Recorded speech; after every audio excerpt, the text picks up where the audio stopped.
our final guest today, folks. Great to talk to Professor Kevin Curran, standing in for our Emma today. Kevin, good to have you as always. How's the form? Good, Mark. Good. Good. Right, Kevin, home working. Lots of folks furloughed, found out that they liked it. Lots of bosses going, yeah, we like it too, because we don't have to heat the office or even have an office in the first place. This issue of webcam surveillance, though, for the home worker comes to your attention. What's the story? The story is, of course, the prospect trade unions say that people are now being forced to use webcams and their remote work is being tracked more often than before. Again, especially before COVID, of course. And it's not even a webcam, of course, that when you track people, there is lots of software out there. You can record their calls, you can log their keystrokes, you can see what internet sites to go to, you can monitor screenshots, and you can check their email content. And literally, it's actually not illegal to monitor staff when they work from home, actually. So, what should we be worried about? Kevin, I have to say, when it comes to those things in life, the wee secret things in life, your bank account or whatever. Oh, hello, it's Julie here, I'm home working. And I'm going, right, okay, Julie. Are you writing down my details on my pass numbers and all the rest? Look, it's human nature to think like that, Kevin.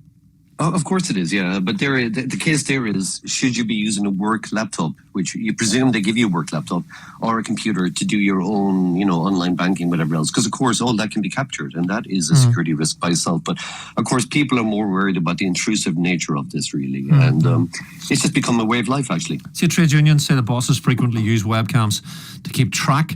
And let's be honest, if you wanted to abuse or disabuse that system, Kevin, and you wanted to watch daytime telly all day and just keep the computer on and hit the keyboard every 10 minutes to look busy, you could do that, I guess. You could to a degree. The webcam is harder to get around if you're supposed to be sitting at the computer. But again, there's nothing to stop you having your phone or your tablet right in front of the screen, and you could be watching whatever, So there is obviously people are doing these types of things, but ultimately you are being tracked, and people worry about that. Okay, what about Facebook?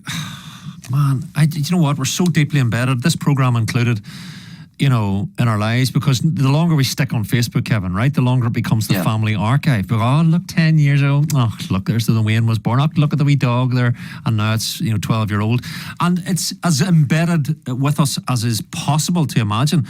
But giving power users more political news content, I watch this stuff like a hawk. Kevin, help us understand it.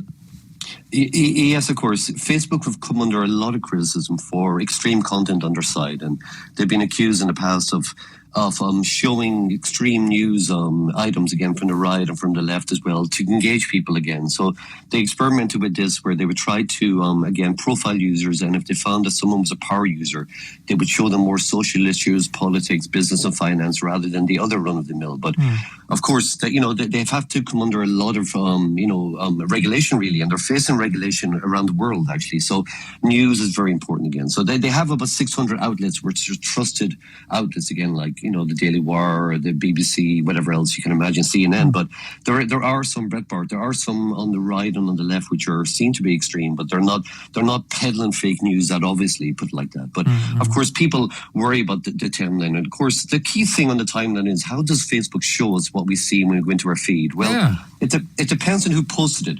So the more you interact with someone in the past, the more likely you are going to see them up the front. It depends on how many people engage with their post, what time was posted at, and the actual content. But it does try to always kind of bring to the top the people that you're most likely to interact with, and it does that. But of course, again, every time you see something, like even an ad, you're able to click an ad and say, look, I'm not interested in this. And that will help filter out products or even stories that you're not interested in. So, yeah.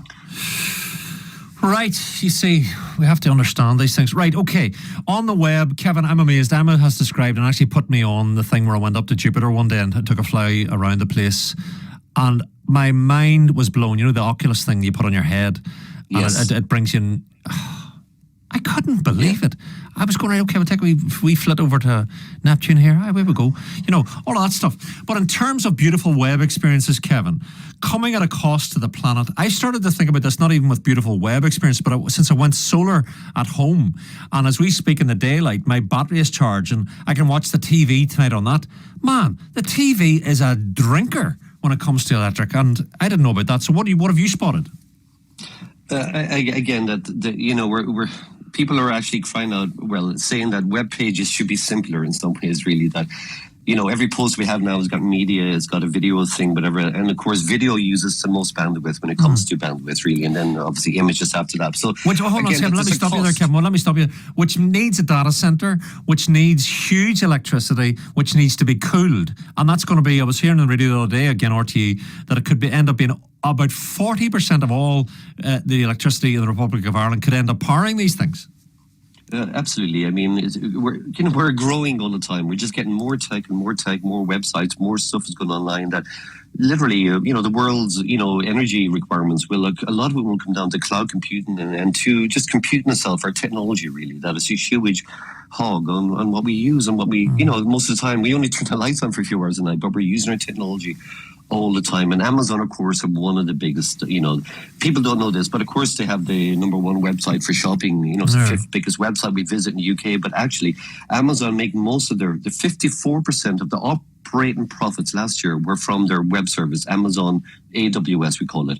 Even Netflix, when you go to Netflix, that's been driven by AWS. Amazon's infrastructure is underneath Netflix. That's how big a player they are.